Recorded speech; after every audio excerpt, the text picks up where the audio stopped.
Let me tell you how a 2-hour flight turned into a national firestorm about race, power, and what it really takes to change a system. Picture this. Judge Raymond Chambers, a black man with 20 years on the federal appeals bench, is sitting in first class, eyes closed, finally letting the stress of a high-profile civil rights case melt away as he waits for takeoff. And then the flight attendant's voice slices through the quiet. "Are you sure you're in the right seat?" Not a question, really, more like an accusation dressed up as customer service. You know what I mean? It should have been a simple moment: boarding pass checked, seat assignment verified, and a story. But for Raymond, this was all too familiar. The implication was clear as day. Someone like him couldn't possibly belong in 3, not with the skin color, not in that suit. "Let me see that ticket," she demanded. "No, please," no smile. Just suspicion. As he handed it over, Raymond could feel eyes turning, people shifting in their seats, that low hum of first class now tinged with something sharper, uglier. He answered each question calm, measured, precise, like he'd been trained to do his entire career. But the questions kept coming. "How did you get this seat? What's your destination? What's your reason for traveling?" Each one, a jab. She wasn't interested in the answers, only in confirming the story she'd already written in her head.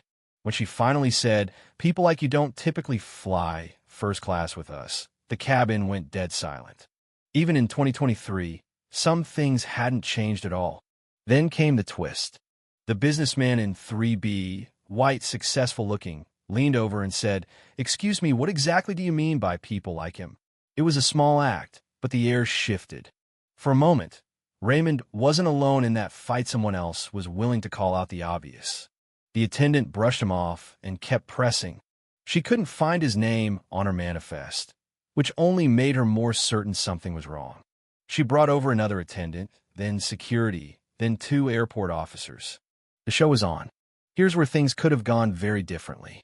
Raymond knew all too well how these encounters escalated, how easily a black man, even a judge, could end up cuffed and hauled off a plane for making someone feel unsafe. He sat with his hands visible, answered every question, showed his ID, his ticket, his confirmation email, everything. Still, the flight attendant insisted he didn't belong. And then she made it worse, flat out lied, saying Raymond had threatened her. "He said he'd make sure I regretted it," she claimed. Raymond almost lost his cool, but held it together. The businessman next to him jumped in.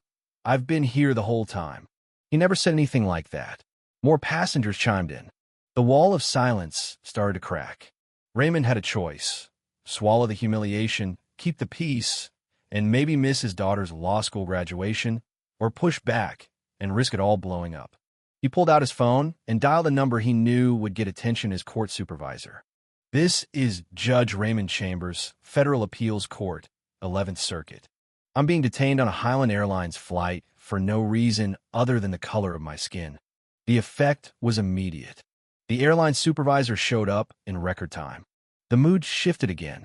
Suddenly, apologies flowed, the security officers fell over themselves to look respectful, and the flight attendant, the one who started it all, was told to leave the plane. But if you think that's where the story ends, you don't know America. The whole thing was recorded by the businessman in 3B Michael and posted online before they'd even landed in Chicago. "Just watched a black federal judge get harassed off the jump by a flight attendant who didn't believe he belonged in first class," the post read. It blew up. By the time Raymond hugged his daughter in the arrivals hall, he was trending on Twitter, his face and name splashed across every news feed.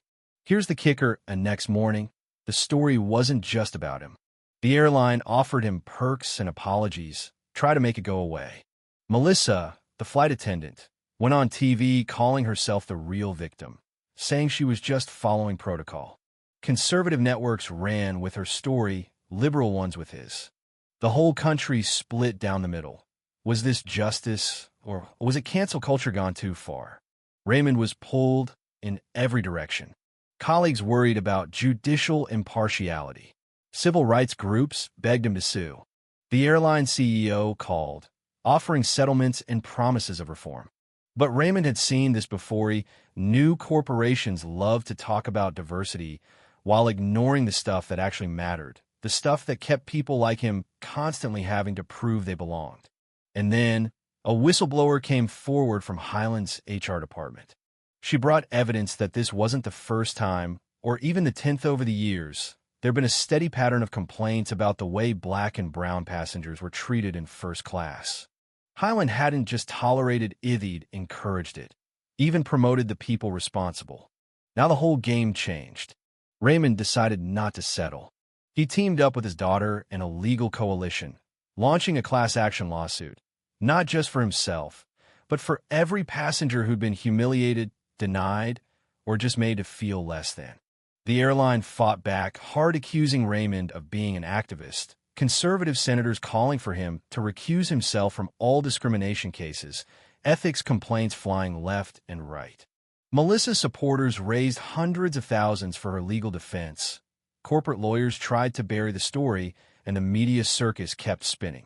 But the evidence kept mounting: videos, emails, internal training manuals that all but spelled out how to maintain the premium experience by targeting people who didn't fit the demographic. It wasn't just about Highland anymore. Data from other airlines showed similar patterns. This was an industry-wide issue: racial profiling dressed up as security or customer service. Raymond had to step down temporarily from his role as a judge, knowing his objectivity would be questioned no matter what. But he made the hard choice: sometimes justice costs you. In court, he testified, along with the whistleblower and even Melissa, who finally admitted she was following company training, rewarded for keeping certain people out of premium spaces. And yeah, there was no perfect ending. The trial dragged the ugly truths into the light, forced Highland and the industry to overhaul their practices, but it came at a cost to Raymond's career, his peace, even some of the celebrations he should have had with his daughter. Still, the country watched as one man, backed by a community, turn a moment of humiliation into a fight for something bigger than himself. So let me ask you, if you'd been in Raymond's shoes, would you have gone public, risked your career, or just taken the apology and moved on? Drop a comment below.